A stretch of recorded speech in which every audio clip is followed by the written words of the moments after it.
crisis management in the click per controversy environment. I'm Tanya Hall for ZDNet, and joining me is Paul Cabellon. He is a corporate communicator and global goods storyteller at Intellectual Ventures. Welcome, Paul. Hey, great to be here, Tanya. Thanks for having me. What kind of work does Intellectual Ventures do? So, boiling it down, we're an invention company, and we invent things for the rich world and the poor world. I like to divide it into those two. And when I say invention, what I mean is we're probably creating things out of nothing, super forward-thinking technology that addresses really big problems in the world. What does a corporate communicator and good storyteller do? Well, so Global Good is one of our funds here at Intellectual Ventures. It's the part of Intellectual Ventures that invents for the poorest people in the world.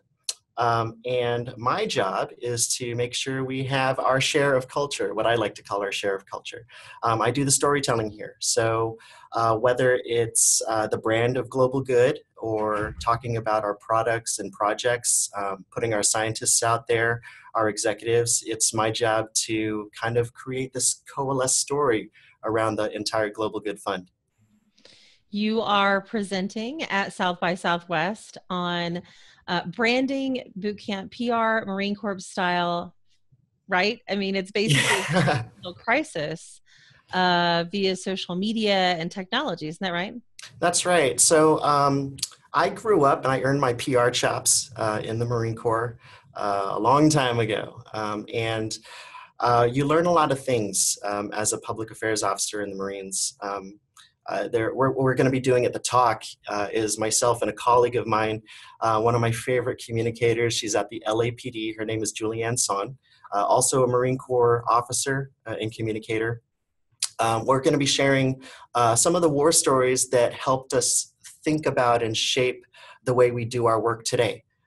For me, in the technology world, oftentimes, and I'll use this parallel, when you're working in crisis, and in the Marine Corps, I did a lot of things. I mean, it's about war fighting. So how do you describe war fighting to your basic audience, basic news reader?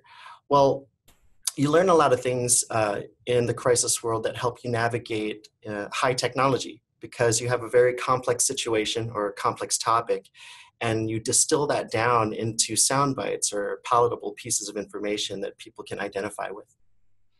And how this is really applicable to everyone, not just people obviously in the military, but it's applicable to brands and businesses who are trying to navigate potentially any sort of crisis. And the crisis could be as potentially seemingly insignificant as a customer complaint on Twitter to something much bigger. We've seen various movements lately that could call out a personal brand that affects your business, like Me Too, for example.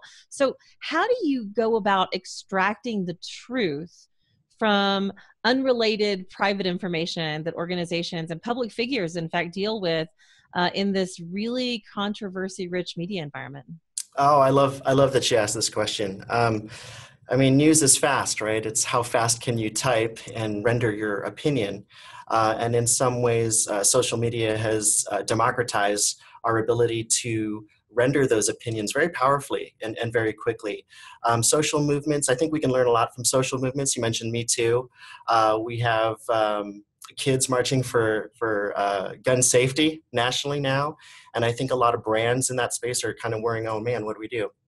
Well, when you broaden it to how brands and other companies are navigating this world of social media and traditional media too. I mean, everything's moving as quickly as each other now.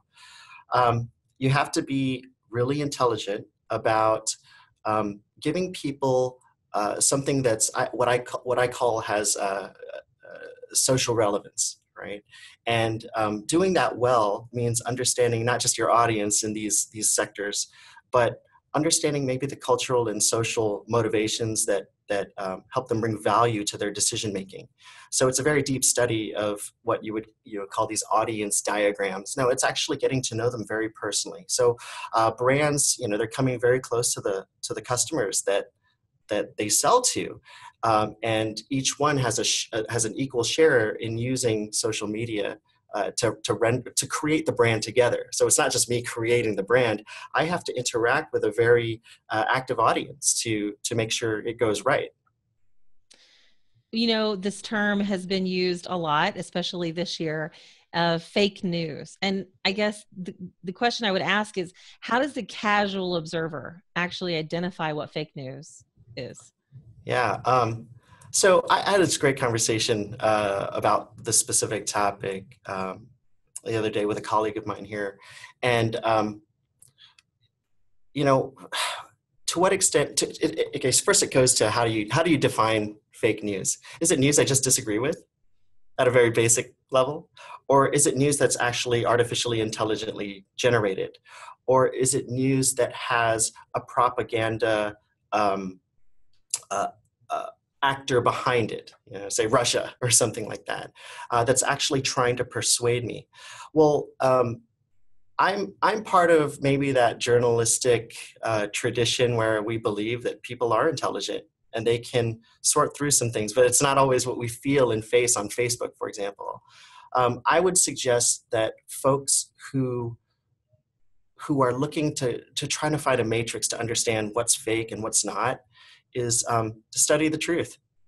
Like really dive in there. Like if you really want to activate an opinion online, make sure you have all your ducks in a row, not just in stuff that backs up your particular ideology, but study the other, and don't like create an emotional capacity around it that doesn't need to be there until you understand the facts about it from the other side.